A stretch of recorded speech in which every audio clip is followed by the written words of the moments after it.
All who have business before this court draw near, give attention, ye shall be heard. May God save these United States, the great state of Florida, and this honorable court.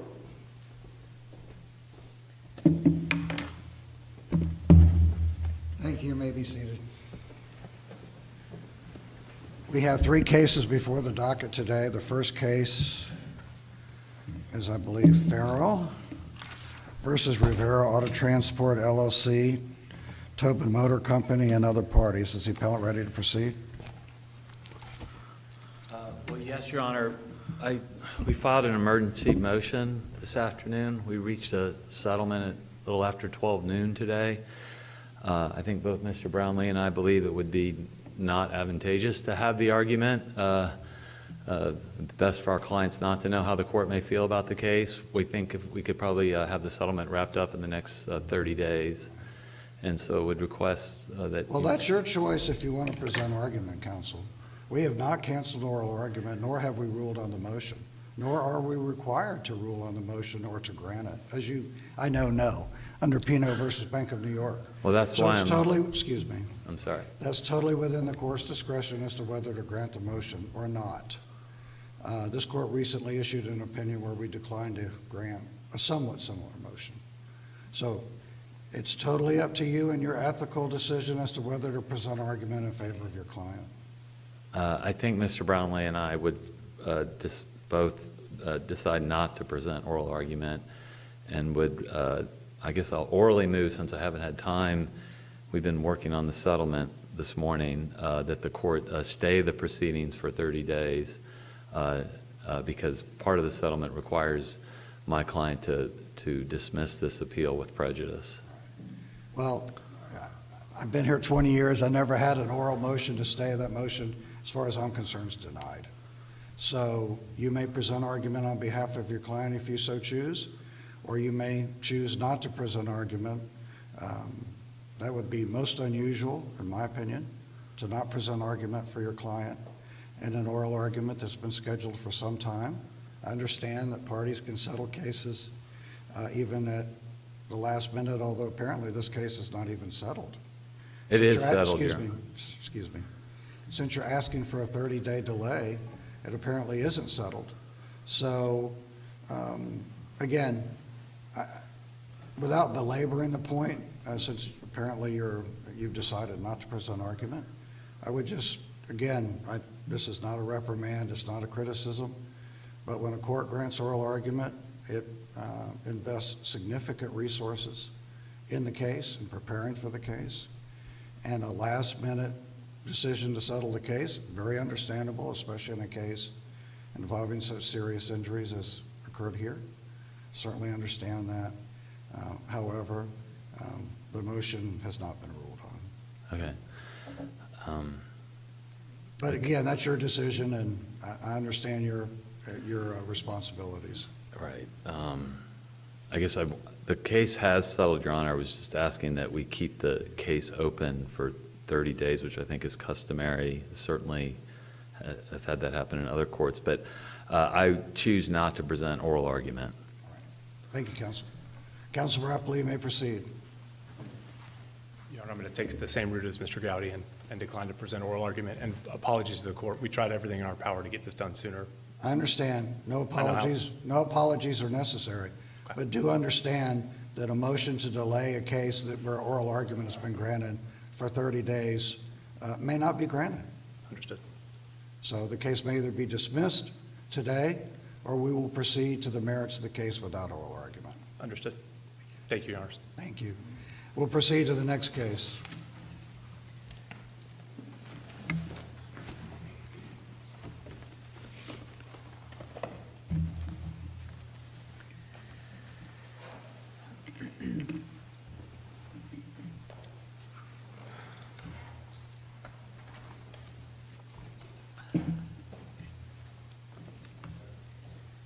And the next case is State of Florida Agency for Persons with Disabilities versus Sally Toal. Is the appellant ready to proceed? Yes, Your Honor. You may. And I'd like to reserve 5 minutes for rebuttal.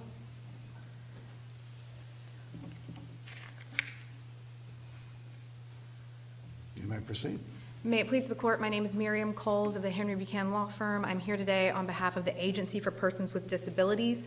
The only issue before the court is whether Florida's Public Whistleblower Act waives sovereign immunity for the recovery of uncapped, non-economic pain and suffering damages in the absence of express statutory language enumerating that category of relief. And we would contend that the answer is no. The state of Florida, including APD, is entitled to absolute immunity from liability absent clear waiver of immunity that is unequivocally contained in the language of the statute at issue. Courts do not have the authority to waive sovereign immunity. That authority is with the Florida legislature. Sovereign immunity is the rule, not the exception. And sovereign immunity draws from the doctrine of separation of powers. It considers important issues about protecting the public treasury as well as maintaining the orderly administration of government.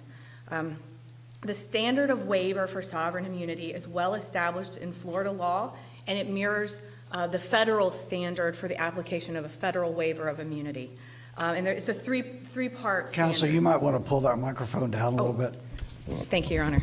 It's a three-part standard. First, a waiver of sovereign immunity must be clear and unequivocal.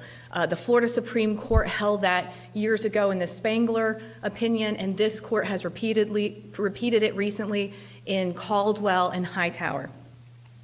Also, the United States Supreme Court declared in the Cooper case that waivers of sovereign immunity must be unequivocally expressed.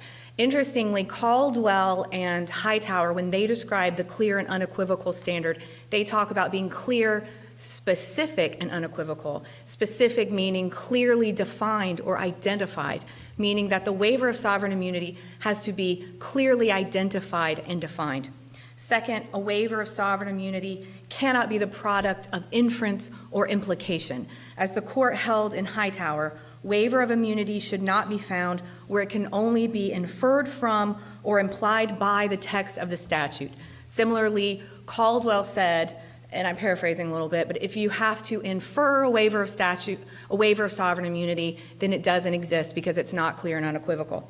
The trial judge relied on Iglesias out of the 3rd DCA. Distinguish that case for us, and certainly it's not binding on our court. Yes, Your Honor. Iglesias relied on a 1st DCA footnote in the 2008 opinion of O'Neill versus FAMU, and that case did not address sovereign immunity. It did not even address what relief was recoverable under the Whistleblower Act. It addressed whether or not you're entitled to a jury trial in a whistleblower case. But there was dicta in a footnote that the Iglesias court relied on. Iglesias held that the must include language of subsection 9 of the whistleblower statute implied a floor rather than a ceiling. And the court, I think, hanging its head on liberal construction, ruled that because the language of the statute does not, quote unquote, expressly exclude recovery of pain and suffering damages, then we can imply a right to recover it. The problem with the Iglesias holding is they do not consider sovereign immunity at all, and nowhere in the opinion does the court reconcile how you can square its holding of an inferred right to pain and suffering damages with the well-established principle for waiver of sovereign immunity that it has to be clear, specific, express, and unequivocal. In addition, in Iglesias, the court doesn't address what are the parameters of this implied right. So if it doesn't expressly exclude recovery of punitive damages, can a court award punitive damages against a governmental entity under subsection 9 if the language of the statute is just a floor and not a ceiling? Could a court award treble damages against a governmental entity? There's as much statutory authority for award of punitive damages under the whistleblower statute as there is for pain and suffering damages. And so we would contend that Iglesias is wrongly decided. And in fact, the inference is clearly at odds with this court's opinion in Hightower. Well, counsel, let me go back to Iglesias. I mean, since it did not construe sovereign immunity at all, we would not be in conflict with that decision if we held differently in this case, correct? And otherwise, we don't have to certify express and direct conflict when it did not touch on sovereign immunity at all. I think, Your Honor, it certainly did not address sovereign immunity, and the case law says it's not binding. I mean, we presented that it was not binding on the trial court because it did not address that issue. So I think that's a fair understanding of the issues presented. Certainly, we are asking this court to reach a result, the result of which is the opposite of what the Iglesias court reached.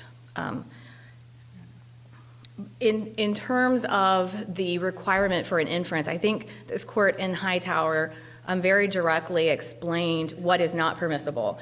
Hightower involved the military statute in Florida, the Florida's Uniform Services Protection Act, and the issue was whether or not it waived sovereign immunity for suits against state agencies for violating USERRA, which is the federal provision.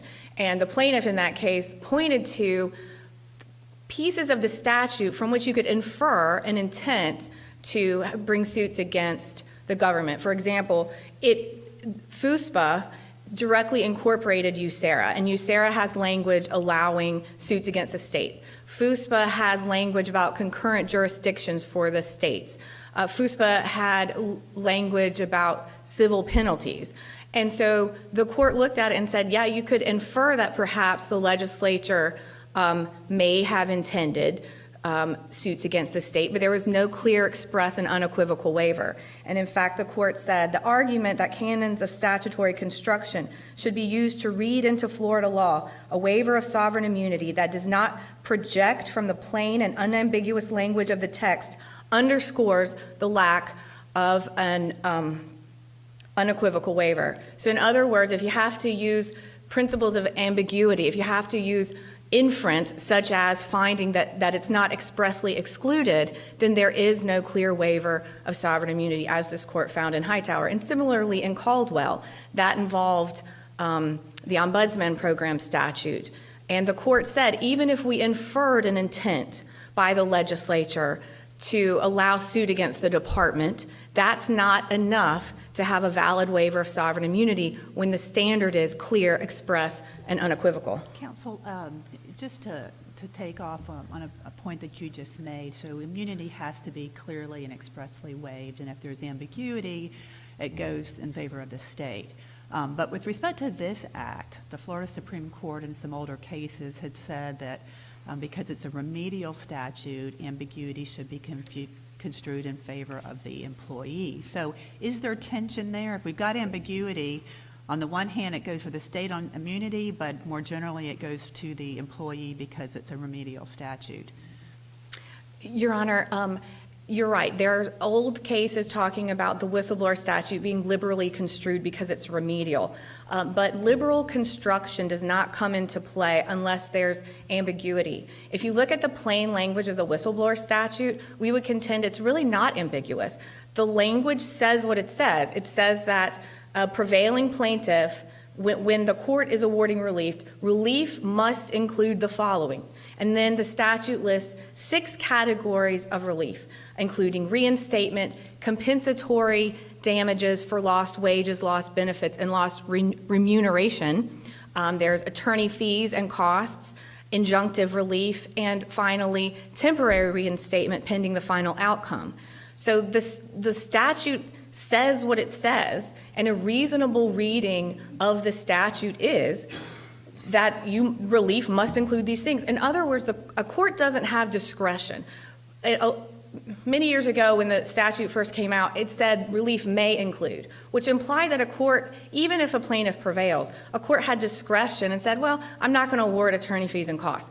By changing the language to relief must include, if you meet the language of the statute, the court no longer has the ability to not give attorney fees and reasonable attorney fees and costs to a prevailing plaintiff. What it doesn't do is then reasonably infer that you could allow any other form of relief that you can dream up. That is not a reasonable or fair reading of the statute in light of the text.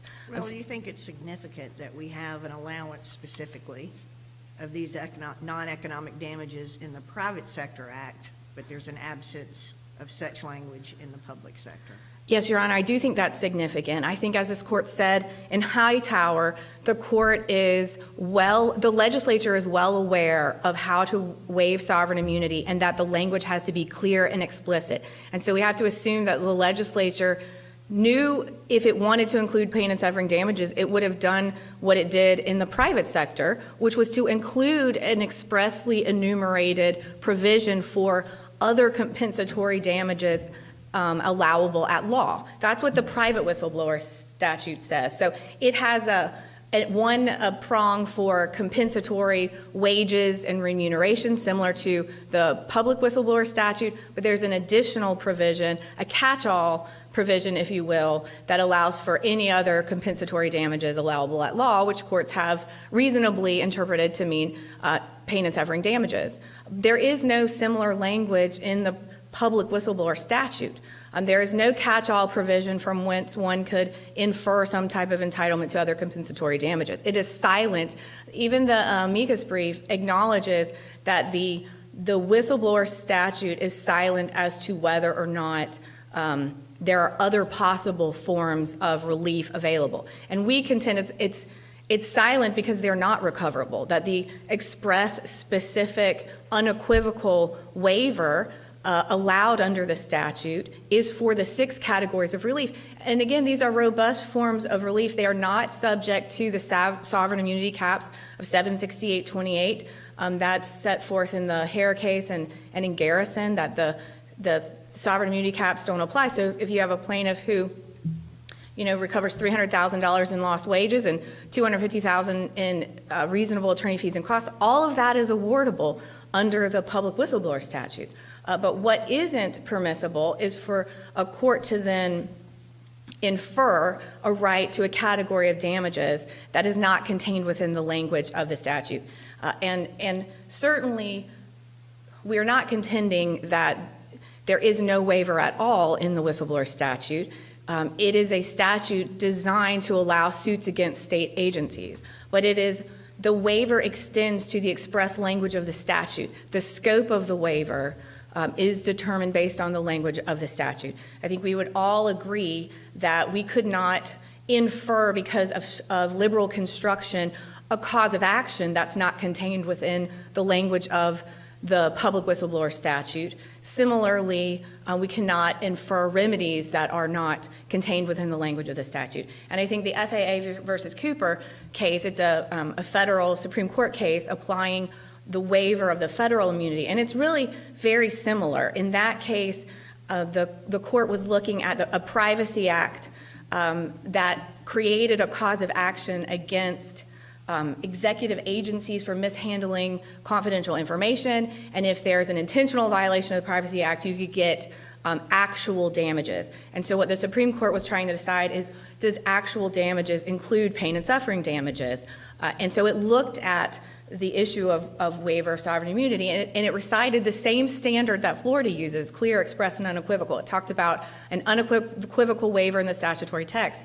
And in Cooper, the court said, obviously there's a waiver of an immunity, and the issue is the scope of that waiver. And the court applied the same standard in determining the breadth and the scope of the waiver as it did for determining whether or not the government intended for there to be suits against the state. And so much like the court found in the Cooper case, the Supreme Court found that there was no express waiver because essentially the plaintiffs were asking there to be an inference that actual damages included pain and suffering damages. So too here, when we look at the scope of the relief afforded by the public whistleblower statute, we have to apply that same standard of clear, express, and unequivocal waiver of immunity. And so we would ask this court to reverse the trial court's order and find that the public whistleblower statute does not waive sovereign immunity for the recovery of pain and suffering damages. Thank you.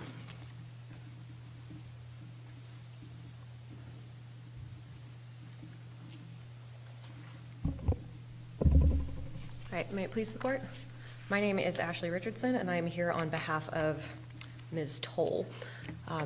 It's interesting, I feel like I'm going to get up here and repeat something that my colleague on the other side said, that we also don't believe there's any ambiguity in the statute. I feel like that happens a lot when I walk into this room. The statute and its language are very, very clear, and in 1992, the legislature saw fit to amend subsection 9 from the permissive use of the word may to the mandatory word must. What they did not do was expand that to say must only.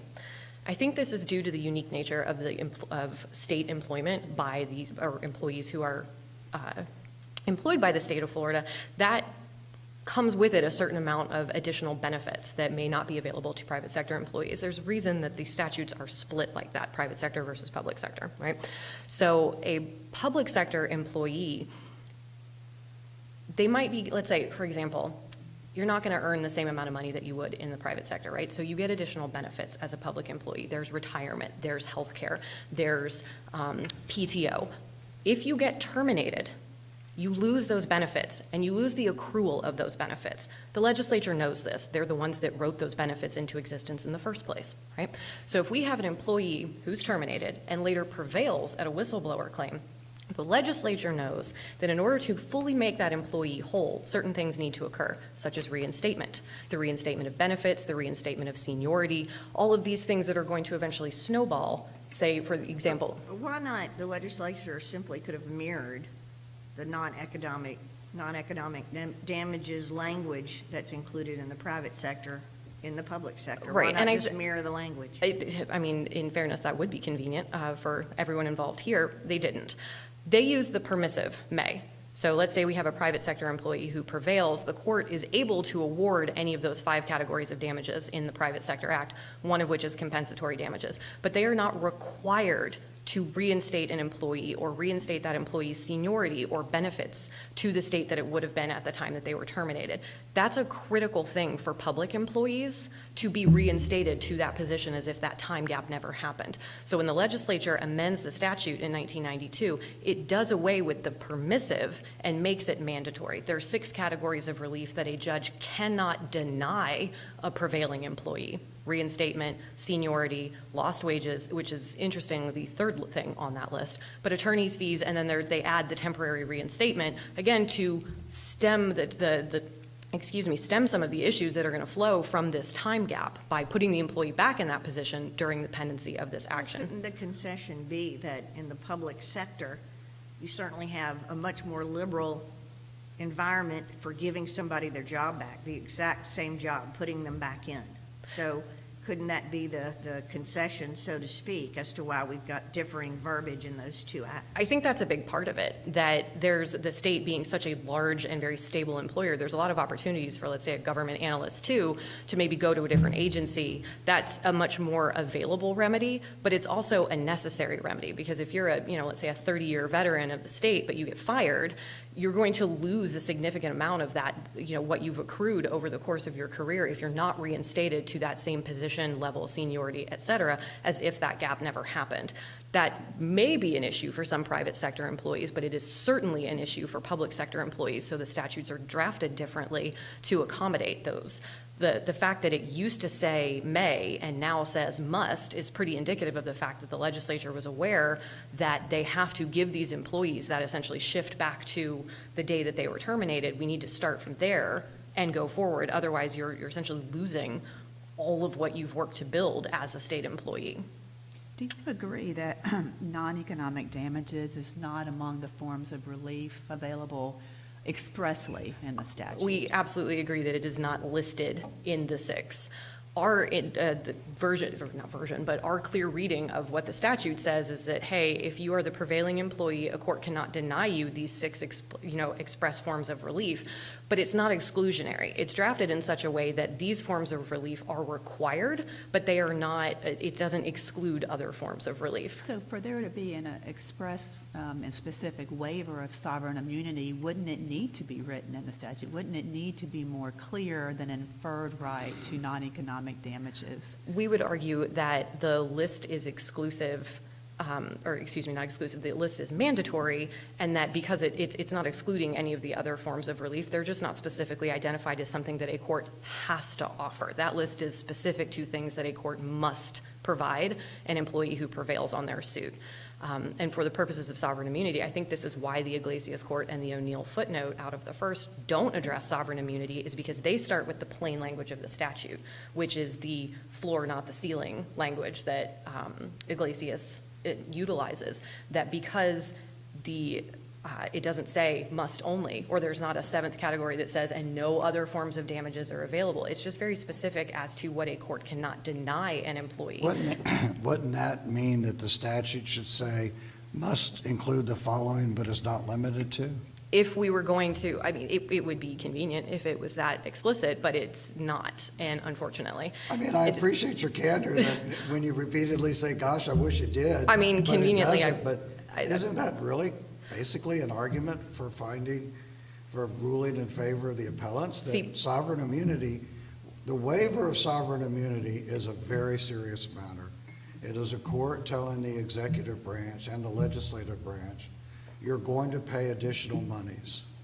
It is something that, as you well know, bumps up into the separation of powers in Article 2, Section 3, a very strict separation under Florida law. We don't have a separation of powers provision like New Jersey, perhaps, which we addressed in an education case. We have, and the Florida Supreme Court talked about in State v. Cotton, a case involving the Reoffender Act. We have a very specific and stringent separation of powers provision. In fact, if you'll take a look at Article 2, Section 3, which I know you have, it talks about no person belonging to one branch shall exercise the powers of another branch. And I'll just submit to you that might include judge. No judge shall exercise the powers of another branch of government. I mean, it's quite stark in its terms. So how do you address this strict separation of powers overarching principle with the idea that, well, the legislature could have been more convenient, they could have said this, but we just want you to infer it from the word must? Well, I think that the use of just the word must is where that comes from. Had the intention been to exclude all other forms of damages, must only solves that problem. And they elected not to do that and just maintained the list of things that a judge has to put out there for the prevailing employee, but not to the exclusion or detriment of any other form of relief. And it's looking at the sort of plain language of the statute. And my colleague on the other side referenced the Hightower case, which quotes from the Clonus case that says that in order to review the provisions of this statute, we need to look to the provisions of the whole law and its object and policy rather than nitpick these, specific sections. And that's where I think the fact that the legislature saw fit to protect these very specific to state employees, like their forms of recovery, and ensure that they weren't denied those forms of recovery. So a judge can't just say, well, you prevailed, here's your pile of lost wages, off you go. And you have a 20-year veteran of the state going, well, where's my retirement? Like what, how do I solve this?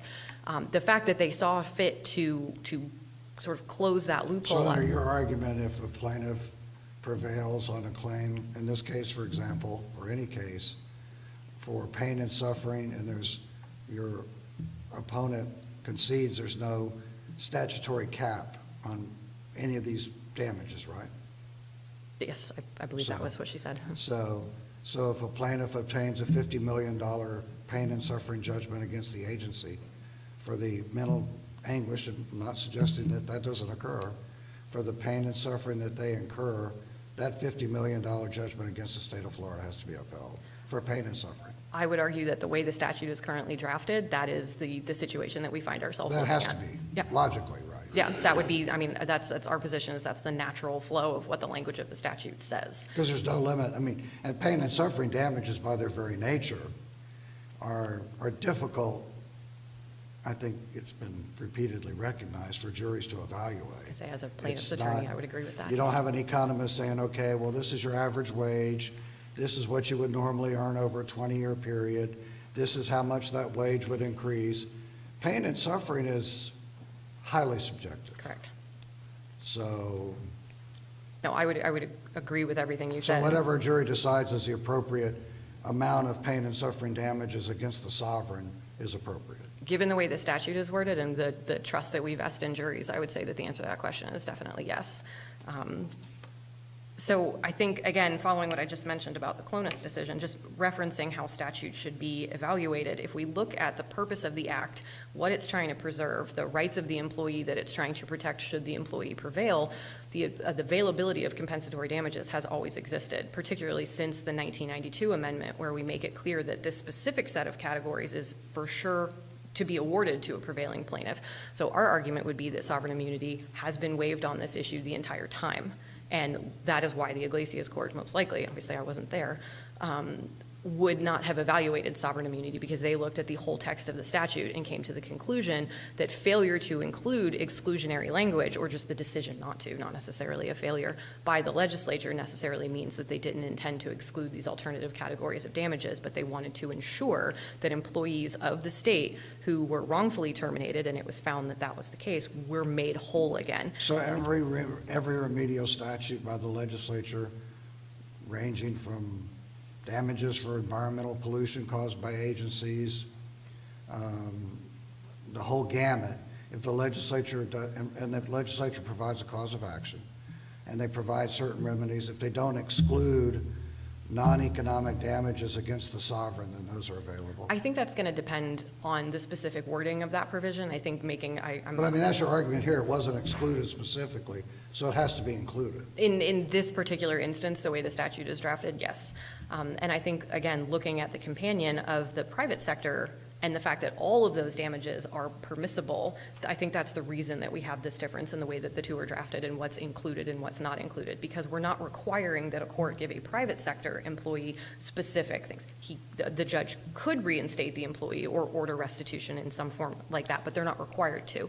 Whereas under the public, where we have a totally different set of like long-term vested employee rights, they've decided. So under the statute, then, as you interpret it, the public employee has greater rights than the private employee. I wouldn't say that they have greater rights. I think they have different rights. Well, isn't that greater if you're entitled to reinstatement, all these other specific remedies, and non-economic damages?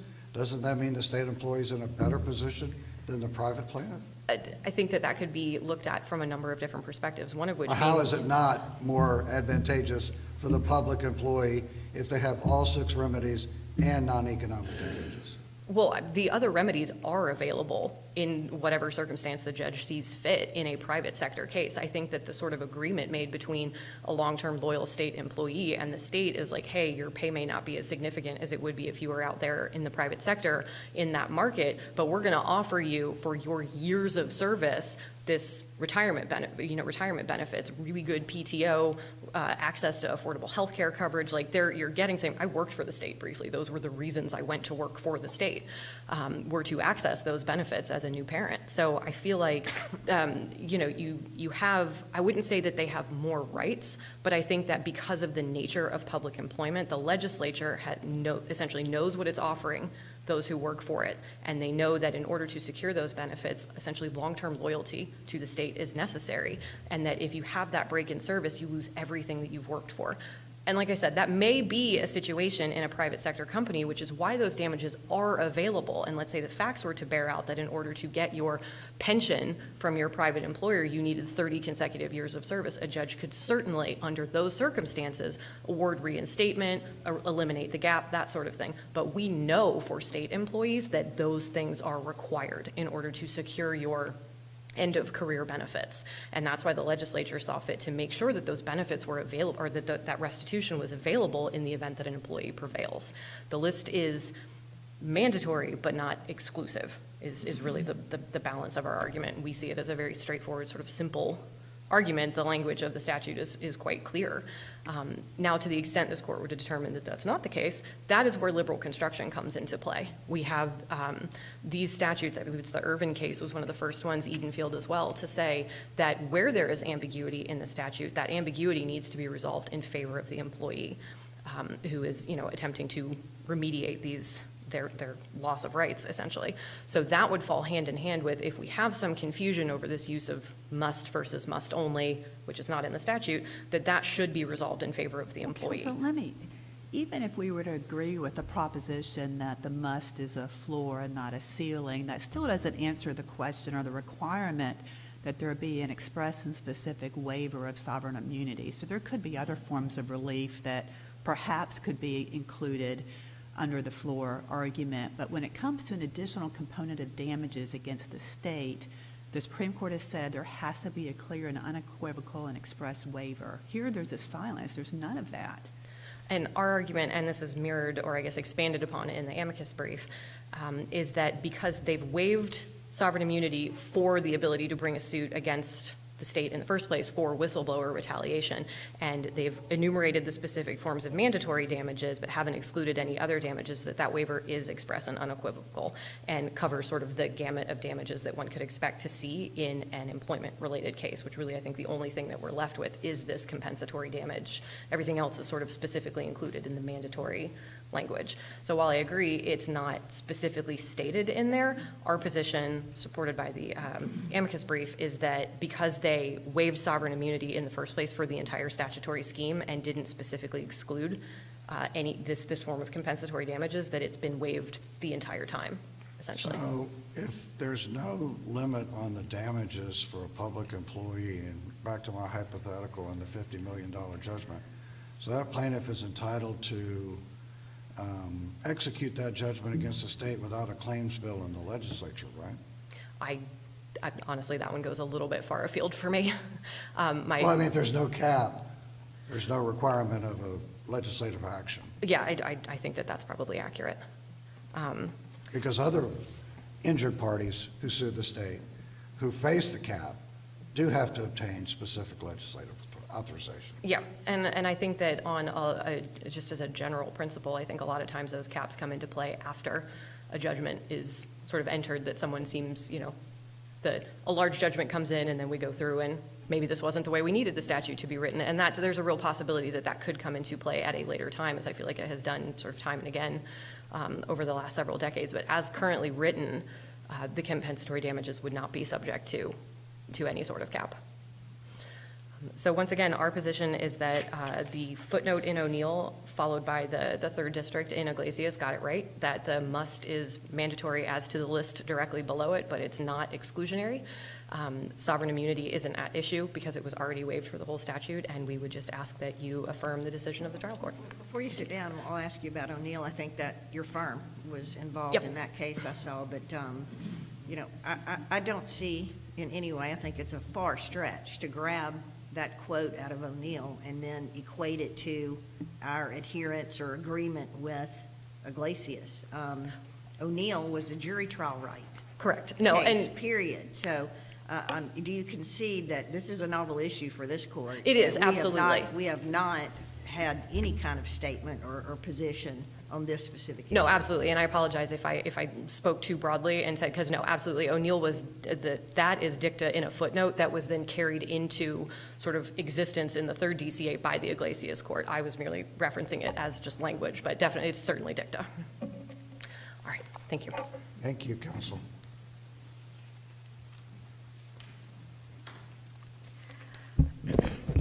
Thank you. To answer a question that was posed to opposing counsel, you're correct.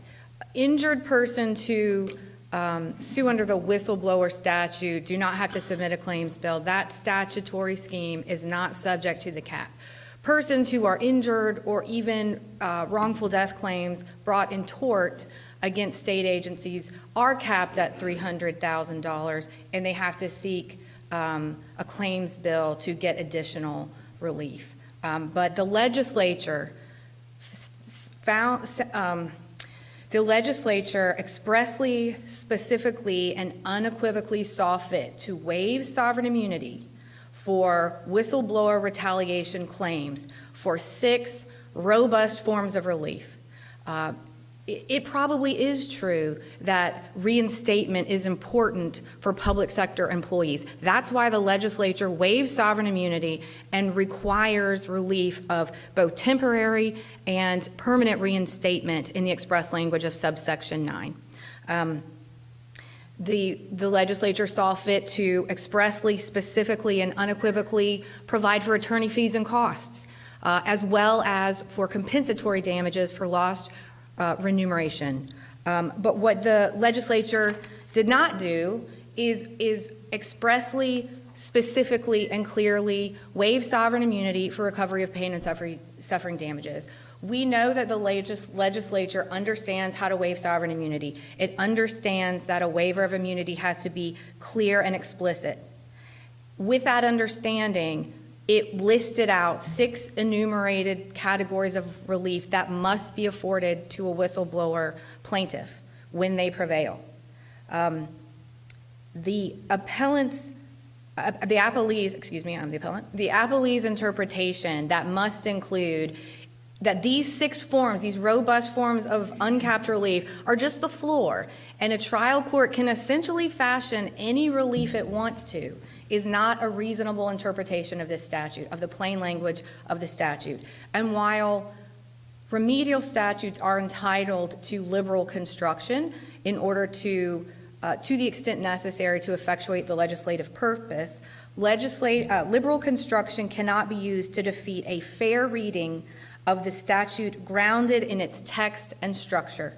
And so, knowing that the legislature knows what is required to waive sovereign immunity, we have to read that language in the context of the statute as a whole and what the legislature knows it has to do to waive sovereign immunity. And this does not waive sovereign immunity for pain and suffering damages. And we know that pain and suffering damage awards can get high. We attached as part of the record a verdict out of, I believe, the Miami area, the Roseman verdict, where a trial court, or a verdict where the jury awarded $3 million in pain and suffering damages. And the appellee asked us to believe that the legislature knew and intended this result. But where in the text of the whistleblower statute is that discernible? Is the legislature's intent for pain and suffering damage, uncapped pain and suffering damages, to be awardable? It's not there. Just like there's no express intent in the statute for there to be awards of punitive damages or treble damages. But why, based on the logic of Iglesias, would those not also be recoverable against state agencies, since they are not expressly excluded? And so we would submit that the must include language can only reasonably interpreted to mean it is mandatory, that this relief must be afforded when appropriate to prevailing plaintiffs.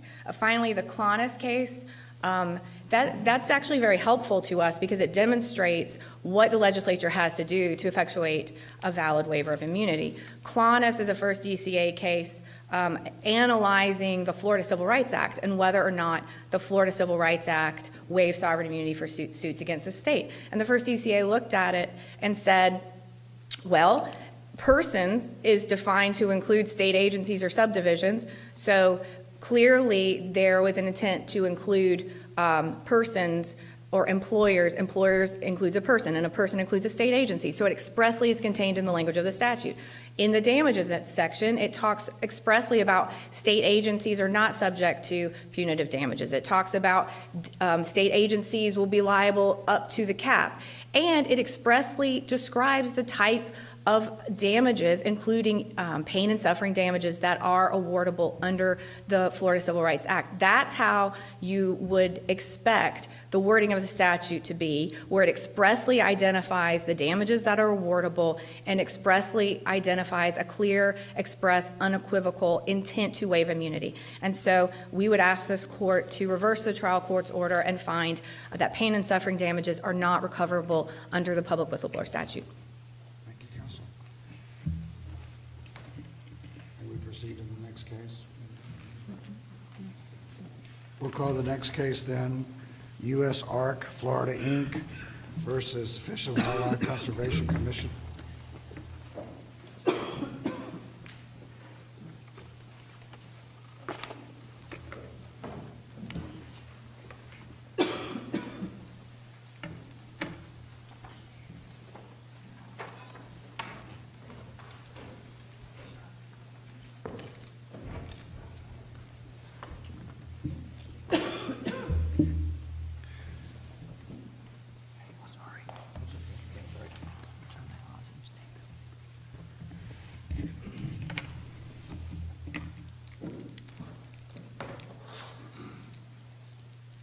Counsel for appellate ready to proceed?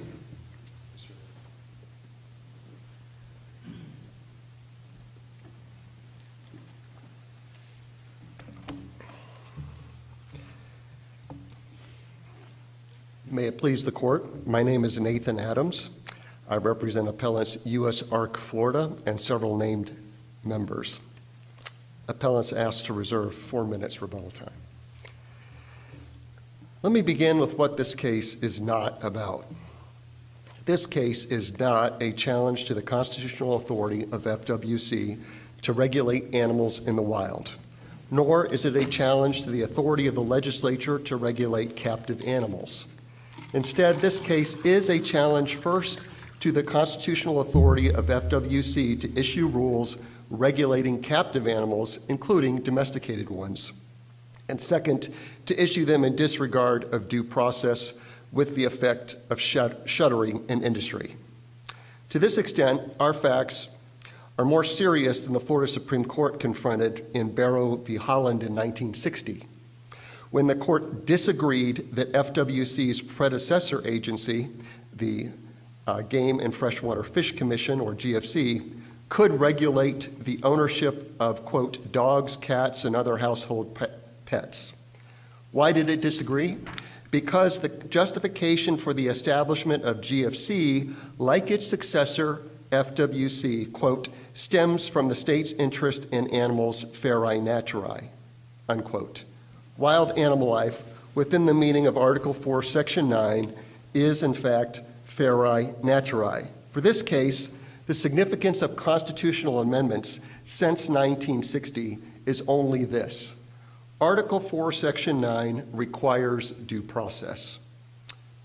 The 2007 APA calls the failure to provide due process, the failure to provide a statement of estimated regulatory costs, quote, a material failure to follow the applicable rulemaking procedures.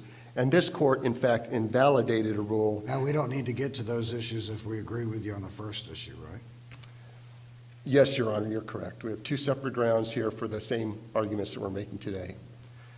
Let me begin with, I guess, focusing for a minute on the amendments that the appellee has argued somehow render Barrow v. Holland no longer applicable. The lower court ruled that the 1967 Constitution did not list reptiles as within the authority of GFC, and that the amendments expanded FWC's authority. That is clear error. The GFC, from the beginning, had the power, according to Section 4 of Article 4, Section 30, to regulate, quote, the manner and method of taking, transporting, storing, and using reptiles. So FWC even admitted in its answer to our amended complaint that the Game Commission was created in 1943 as, quote, an independent constitutionally created agency vested with the regulatory and executive powers of the state with respect to, what? Wild animal life, using it as a synonym. And FWC enforced Article 4, Section 30 against alligator poachers in 1956. That's the Bronson v. State case, demonstrating that the kinds of animals in front of this court today were, in fact, in the view of GFC back in 1956. Now, the 1998 amendment is one that the appellees focus on, and that has been reviewed twice by the Florida Supreme Court. First, in advisory opinion to the Attorney General regarding Fish and Wildlife, and secondly, in Caribbean Conservation Corp. Inc. versus FWC. In both cases, the court found that the 1998 amendment had just 2 effects. One was merging the Florida Marine Fisheries Commission with the FWC, which has no relevance to today's facts, and the other one was adopting due process procedures, which we very much believe is relevant to this case today. Well, let me just sort of get to the heart of why we're here, at least from my perspective, and that is, so it's sort of in the first round of litigation, you challenged that the legislature has the authority to regulate. It's part of the record, we've read that. You said in that litigation, FWC has the authority and the jurisdiction to regulate these circumstances. Skip forward, and here we are on appeal from your arguments that FWC doesn't have the authority, or that the rules that they've enacted, the amended rules, are unconstitutional. So who does have the authority? If you say legislature, you don't, FWC, you don't, who has the authority to regulate the reptiles that we're talking about in this case?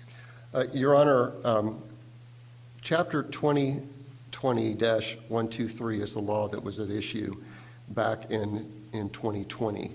And actually, the position of the appellants in this case is entirely consistent with what it was before, and here's why. As of now, we were policing the Article 4, Section 9 jurisdictional issue. The only difference was that before, the legislature regulated wild animal life in derogation of FWC's authority, whereas this time, FWC has regulated captive domestic animals in derogation of legislative authority. And what's actually significant about that prior case, for purposes of today, is that that case meant that Florida Statute 379.372 from 2019 sprung back to life. And all of Chapter 379 is about the legislature regulating the kinds of animals that are at issue today. And we think that chapter actually supersedes and preempts the regulation at issue here with respect, again, to captive animals and domesticated animals. But you know, appellees didn't make a big argument about law of the case or collateral estoppel with respect to the positions that you took in the prior litigation.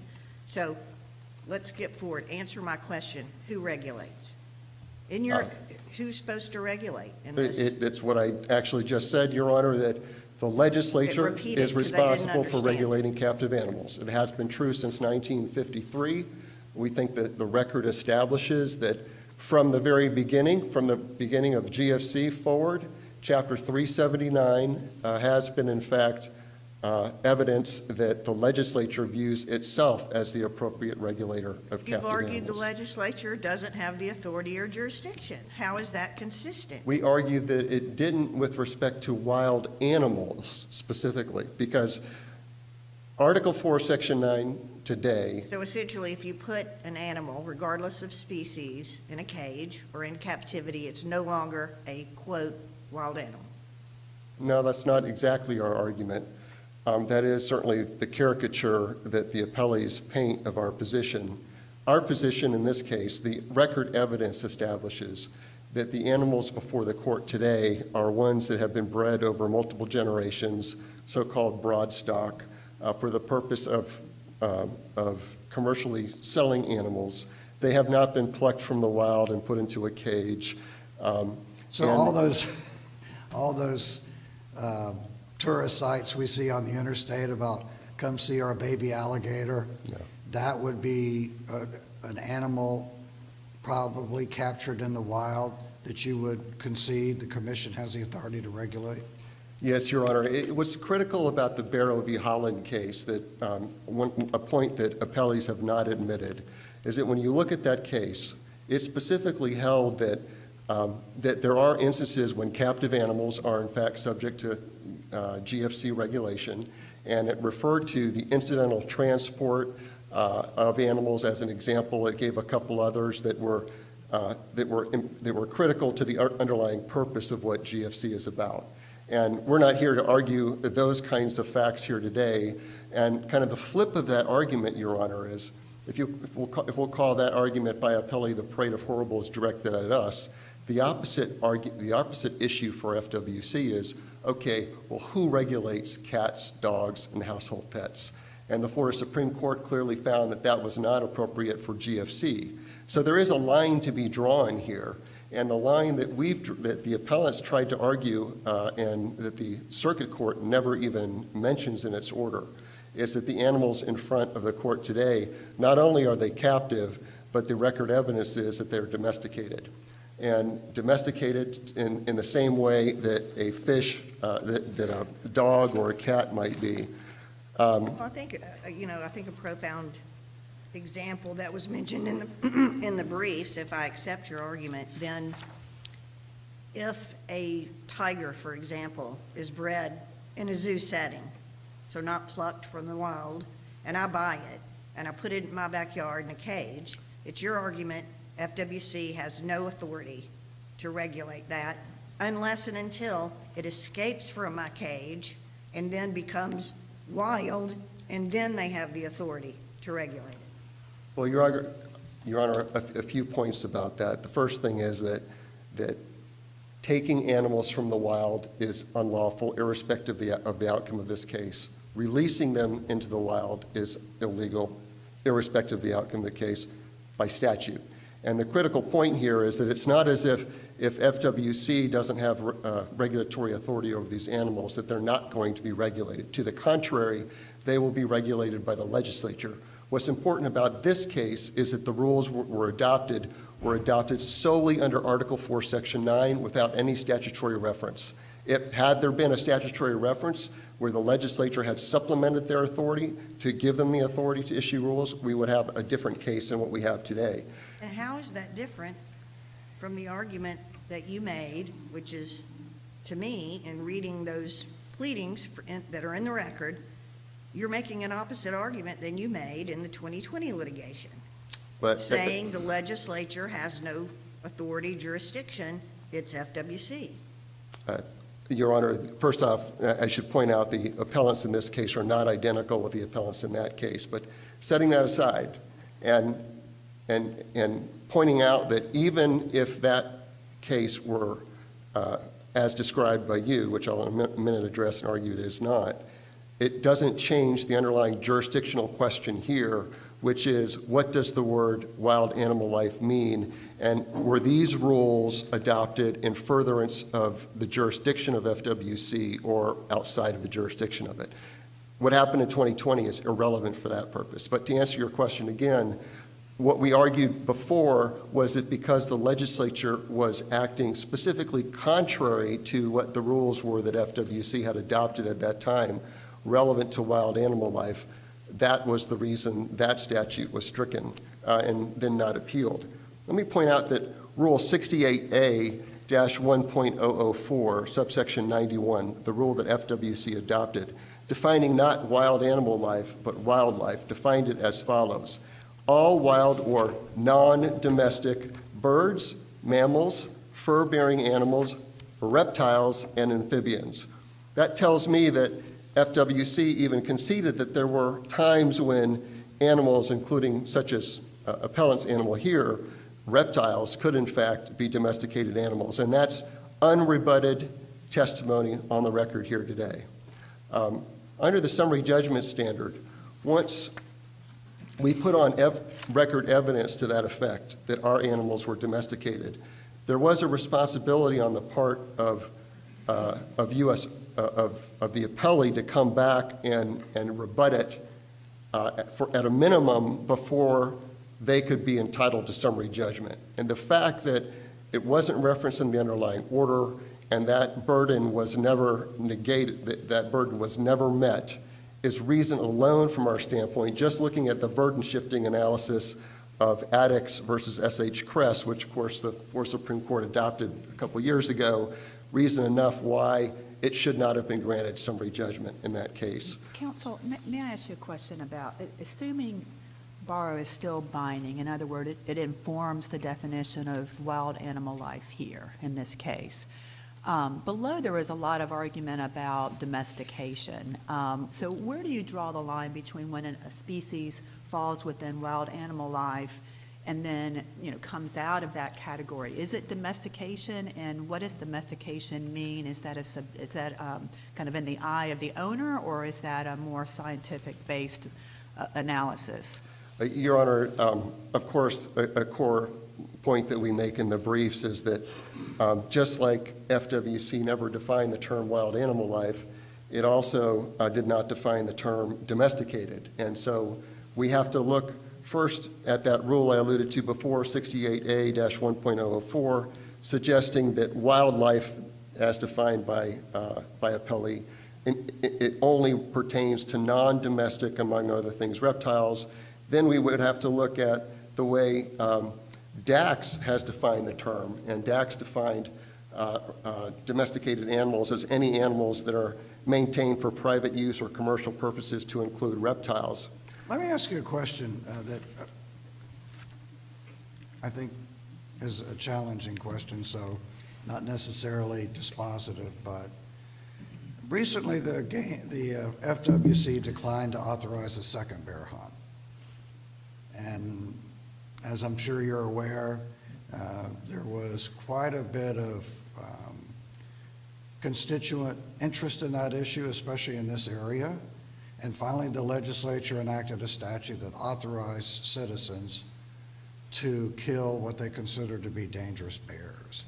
Did the legislature have the authority to do that, in your opinion?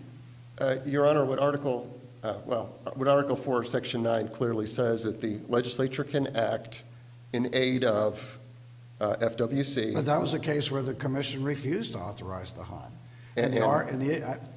I think this has some philosophical and logical relevance.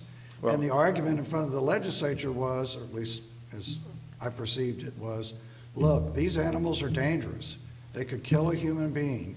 The commission has refused to authorize, in view of some, a necessary bear hunt that could result in the death of a human being. Therefore, we, the legislature, we are going to authorize those activities. In your opinion, did the legislature have that authority?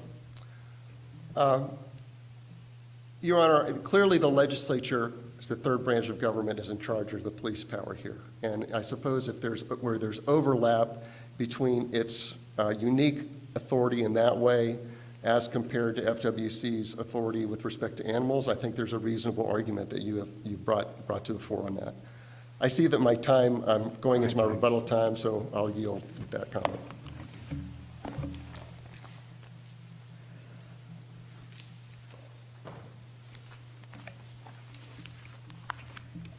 Good afternoon. May it please the court, my name is Rhonda Parnell. I represent FWC in this matter. Now, would you mind pulling the microphone just a little lower? Thank you. Is that I a think little it'll better? help your voice, yes. I'll try and speak up. That's better. So, Your Honor, I would kind of like to start where you ended off for the first part. The bear hunt situation is not like this situation at all. The bears that you are talking about, there's no doubt that they are wild. They are being shot when they are in the wild, regardless of whether they come onto their porch or not. So I don't think the bear hunt is a good analogy for this. Okay, do you think the legislature had the authority to enact that law? I'm not asking you to speak for the commission. I understand that. I'm asking you as a hypothetical type philosophical question. They're clearly, they're clearly wild animals. They're clearly part of wild animal life. The legislature seemingly disagreed with the commission's decision to not authorize additional hunts. The legislature said they didn't authorize a hunt, they authorized what they considered to be self-defensive actions by citizens. Did they have that authority? Speaking as a lawyer, I would say they do not have the authority, that they usurped our authority. Well, let's try it this to way. do that. However, I have a dog that sometimes acts wild. She won't come when I tell her to come. Sometimes she tries to run away. Does the commission have the authority to regulate wild dogs?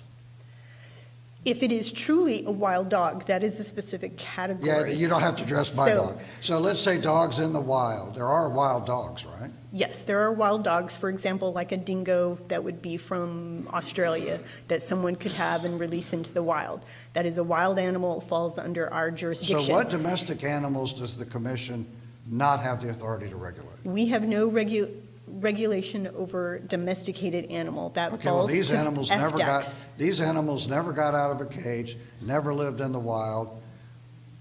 How were these animals at issue here wild animal life? So the FWC regulates by the species. If you were to take the DNA of one of the tegus that were in the cage and a tegu that is in the wild, it's the exact same animal. There's no difference. What the appellants are doing with their breeding is manipulating the color of that particular, in this case, a tegu. So maybe that the blue that naturally occurs in that tegu is more enhanced, it makes it a more profitable animal. But it is the same species. There's no difference to that. To Is give the you an DNA example, of a wild dog and a dog the same species? they are not. Just like a tiger is not the same as a domesticated cat, right? They have different DNA. They may be of the same genus, maybe even the same family, kingdom as you go So if down. a company tries to make a profit by taking types of dogs and somehow scientifically making them more colorful or making them have certain behavioral traits that are similar to wild animals, would the commission have the authority to regulate that? If it is a wild animal, yes. So the closest that we would come probably here would be the wolf, right? Wolf is a wild animal, although closely related to a domesticated dog. It is not a dog, it is a wolf. The DNA is separate, and that's where we draw the line, is we regulate on the species level, and occasionally it's a family level, but for the most part, it's on the species level. So your And definition, the commission's definition of wild animal life is based on DNA, it is partly, not based on living in the wild, not based on wild characteristics, not based on roaming freely, but it is not Strictly just on strictly. DNA. It is not strictly DNA. It is also based off of the wild. For example, you can have wildlife that, let me back up. There are categories of domestication. I believe Judge Thomas had asked about, or one of you had asked about the domestication. Domestication is a scientific process. It is defined by the science community. It usually takes millennia in order to do that. So for example, if we're talking about the dog, that is thousands of years. A domesticated cat goes back to ancient Egypt. It is thousands of years to domesticate it. Domestication So has the a, commission's definition of wild animal life is essentially based on what it would consider evolutionary science? I'm not sure I You understand. said That would be a you said definition of domestication. You said that domestication was a result of thousands of years of, whatever you want to call it, evolution existence. Therefore, there's no question that, dogs and cats are not wild animal life. Even though they can live in the wild, they can be totally wild. They can attack human beings in the wild. That is true. So But the commission would disclaim any authority to regulate wild dogs. if it is a true wild dog, wolf hybrid, wild animal, whether you put it in a cage or whether it is living in the wild, it is under our jurisdiction. A canine that whether it is a German Shepherd, Beagle, what have you, right? They're all the same species, and that is a domesticated animal that has met the definition of domestication and is regulated through FDACs. In this particular case, what the appellants are asking is they get to make the determination of what is domesticated, ignoring science and ignoring the legislature that has made the determination on many species in the state of Florida of what is domesticated. And those type animals are your chicken, your horses, your cows, your dogs, your cats, right? And so the legislature has stepped in. They've even determined that ostriches and emus, rheas, under 379, the legislature specifically exempts some of those animals and says that they have been domesticated, even Okay, bison. So the legislature can decide to exempt certain animals from the commission's authority? Yes, they have. They've decided that those meet the definition of So if the domestication. legislature decided to regulate this industry and said, okay, these reptile farms, or whatever you want to call them, these pet farms, we, the legislature, have the authority to regulate that. So would that stand in your view? Yes, I believe that the legislature would have the ability to say, this species has been domesticated. And in this case, if they wanted to look at the tegu and decide that that is a domesticated reptile, then they So could the do commission so. doesn't have the exclusive authority. I'm sorry? So the commission doesn't have the exclusive authority. We do not get to make the determination as to domestication The for the state legislature of has the Florida. authority to define domestication? They do, I believe. And in this particular case, that's what they've done. Whenever they've determined that it is a domesticated animal, they have moved that over to FDACS and removed it from our situation. There are a couple times, for example, wild boar, where both FDACS and FWC have concurrent jurisdiction depending on where that boar is. So if you're raising it for meat, it may be under FDACS, but if it's roaming out in the wild, destroying your property, that may be us. So the legislature has that ability to say who is going to have that when you're talking about a domesticated animal. So has the commission defined domestication?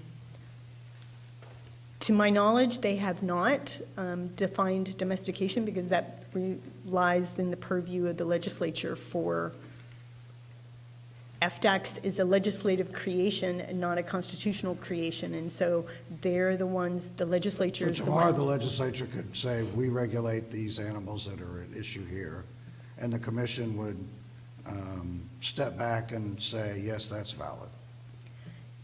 As long as they've done it properly, I don't know that the FWC. By would passing be- a bill signed by the governor. You know, there are politics involved, so you never know what that might entail. But if they were to say that tegus are now domesticated and they will be under the jurisdiction of FDACS, I do not know of any remedy that FWC would have. I mean, obviously, we could take it back to this court and you can make the decision if we decided to sue the legislature, but I don't know that that would be a reasonable option. Going back to your example of the wild boar, where there may be dual jurisdiction, that you just gave that example. To me, that sounds like, there's a habitat distinction. So it's not species specific, it's habitat. So isn't that contrary to your previous positions or previous positions of FWC that it's based on DNA? It's a species The determination. species So how do you swine, drive those two positions? the species swine has been designated by the legislature to be domesticated. They do get out in the wild, and that's where the concurrent, because of, Well, it sounds to me like you're saying that, it becomes a, quote, wild animal if it's in a certain habitat. So that's non-species DNA specific. well, there can be different species within the swine category. For this particular case, you are talking, there's been no designation, whether on the state level or the federal level, for any reptile that has been domesticated. So even if there is some gray area under swine, there is no gray area as to the domestication of any reptile, whether it be snake, lizard, or otherwise, on any state or federal jurisdiction. So it is self-serving for the appellants to determine that they're domesticated. They may or may not be tame for the purposes of their handler, but that does not make them domesticated. As I was saying earlier, science, when they determine a domestication, one of the things is to the benefit of humankind, right? That they're bred for their temperament. A wild horse may be for riding and cattle roundups, but it also can be to pull that yoke and plow that field, right? So during that domestication, it goes through the evolution and there becomes a benefit to humankind. And if you think about what you normally think of as a domesticated animal, whether it's horse, cow, chicken, dog, cat, there is a benefit to humankind. As of right now, tegus that they are saying that are domesticated, they are only couple, 3, maybe 4 generations of breeding.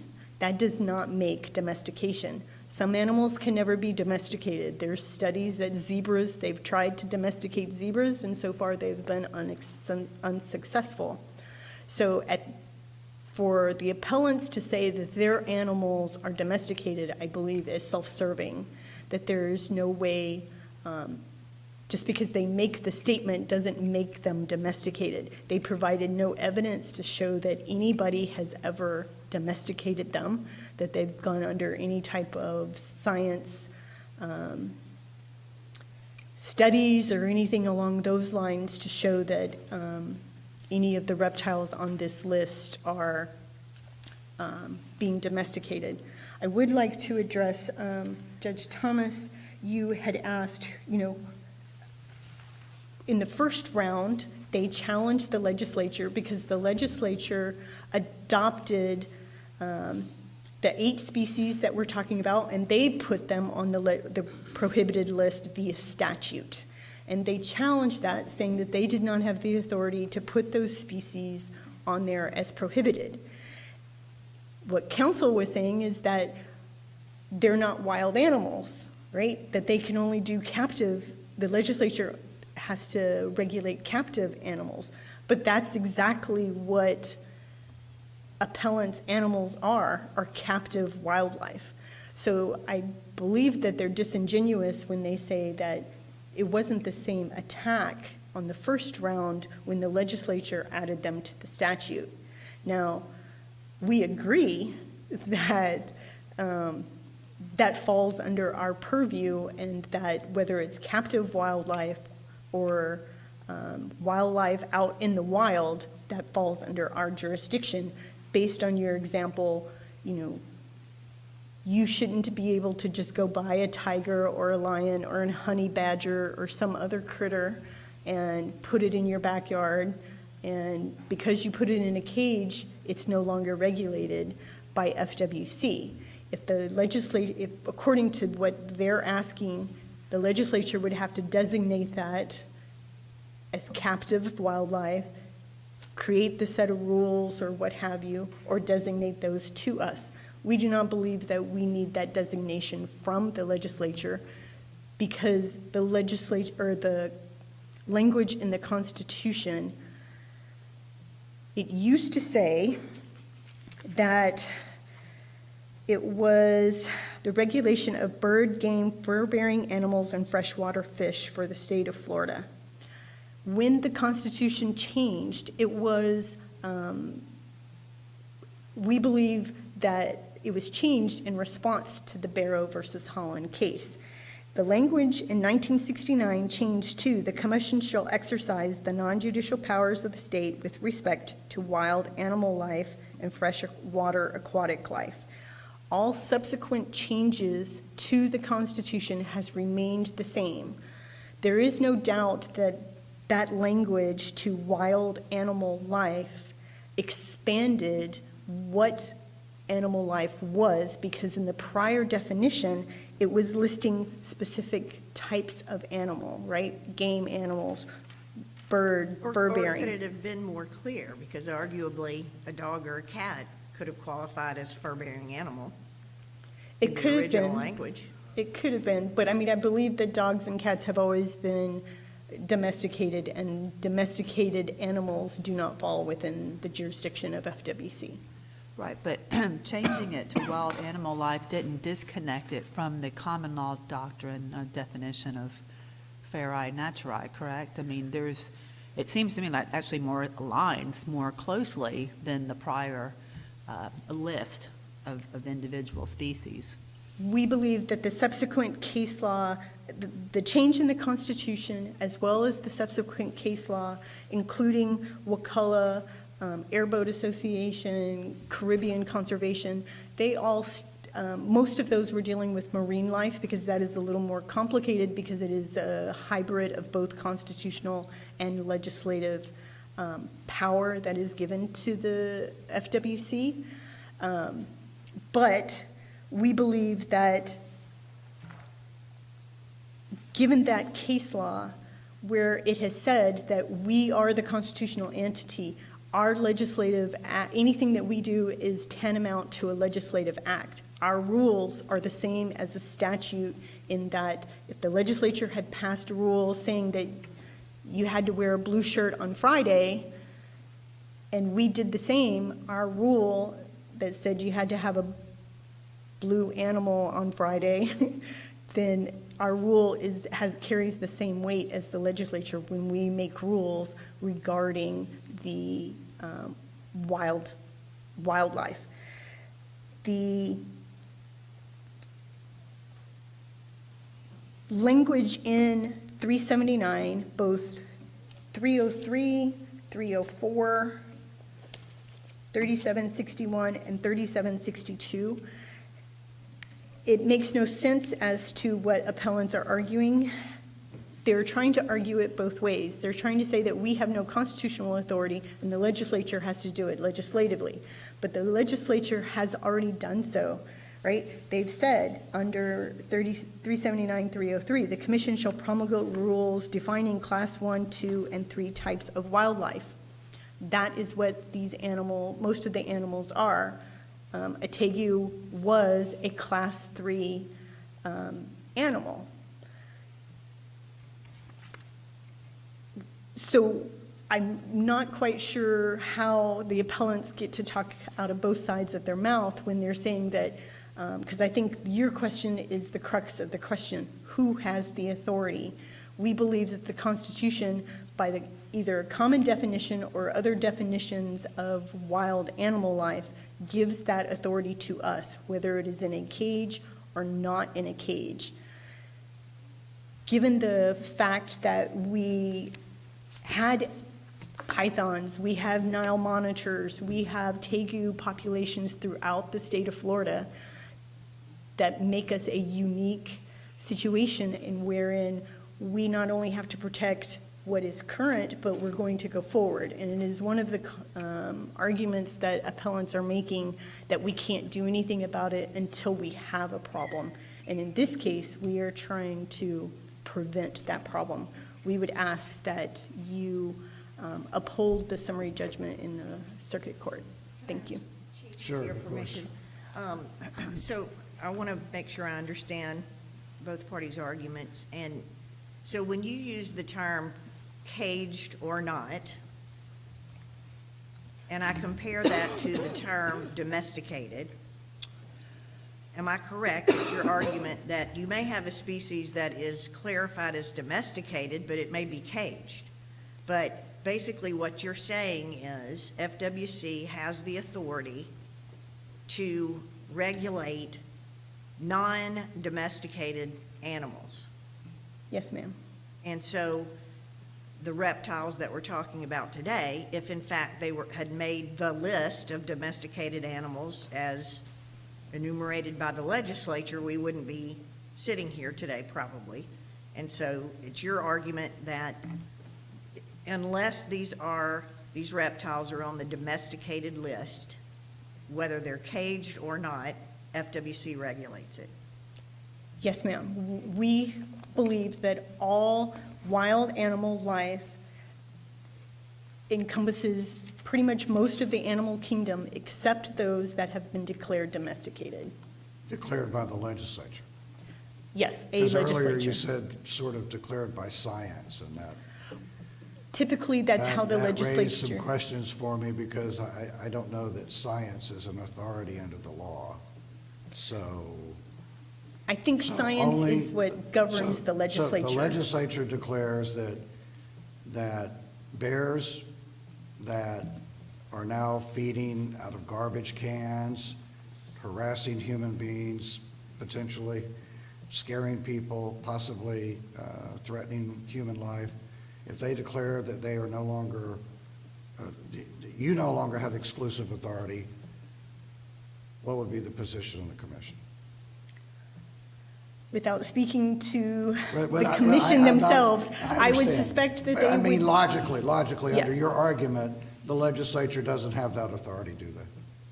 I would agree. I think that we would probably have to challenge the legislature if they were to declare that bears are no longer wild animals. Has the commission filed a declaratory judgment against the recent legislation?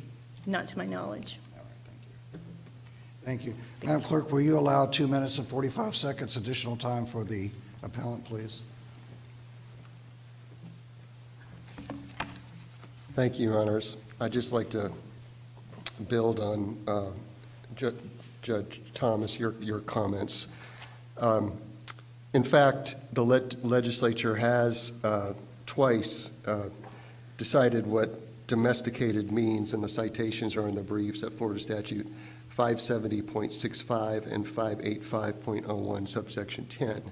And what's important about that is when they did that, they directed DACS, not FWC, to then engage in rulemaking. And it was DACS that then adopted Rule 5C-30.001, specifically to define domesticated in a manner that would include the reptiles at issue in this case.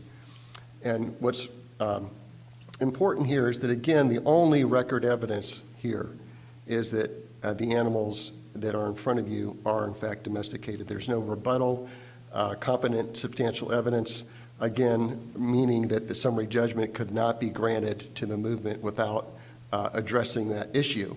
And Judge Thomas, I'd further say that irrespective of whether you think the FWC may regulate caged animals, reversal is required here because FWC admits it lacks jurisdiction, in fact, to regulate domesticated animals. Now, So further point. who defines wild and domesticated?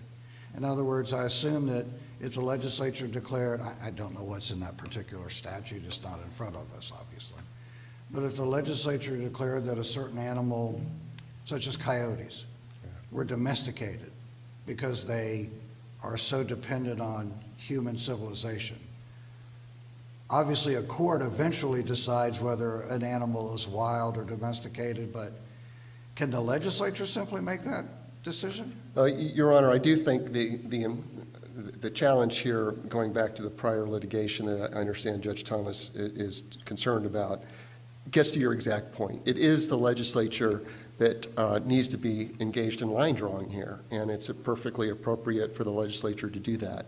And if, in fact, legislation was adopted focused on captive animals, there would be no question that it would have authority to regulate in that So sphere. would you say then the legislature's authority to define domesticated animals would basically be based on the common law doctrine? I think it is, and I think that would be the most appropriate There's thing. no other source in the law, really, is there? There is To find not. I mean, other than a superficial reference to a dictionary, which And- necessarily is limited, the common law doctrine that defines whether an animal is wild seems to me to be the only controlling authority here.